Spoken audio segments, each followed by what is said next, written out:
বান্ধবী মালতী, তুই শেষ পর্যন্ত একটা বুড়োকে নিয়ে পালিয়ে আসলি। এই বুড়োর নামে 10 কোটি টাকা আছে। এই শোনো শোনো,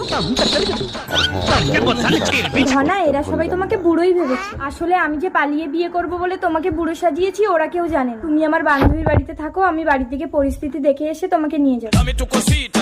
সম্পদ, তোমাকে বুড়ো সাজিয়ে আমার বান্ধবীর বুড়োর সাথে পাল্টে নেবো।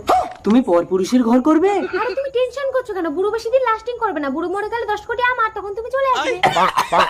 হ্যাঁ হ্যাঁ, সবসময় এইভাবেই বুড়ো সেজে থাকবে। দেখো কচি বউ বিছানায় পেয়ে যেন যৌবন দেখিও না, তাহলে আমার বান্ধবী কিন্তু ধরে ফেলবে। কি জানতো না।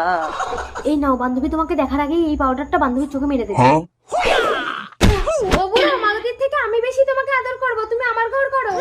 মালতীর কি হবে? আমি তো আছি। ইশালা তো টাকার লোভে বুড়ো সেজে নিজের বউকে আমার। ও দাদু, অত ভাবার সময় নেই। মালতী আসার আগে তোমাকে পাল্টে নিতে হবে, চলো। ওই বুড়ো, কিছু করবি না বলে দিচ্ছি।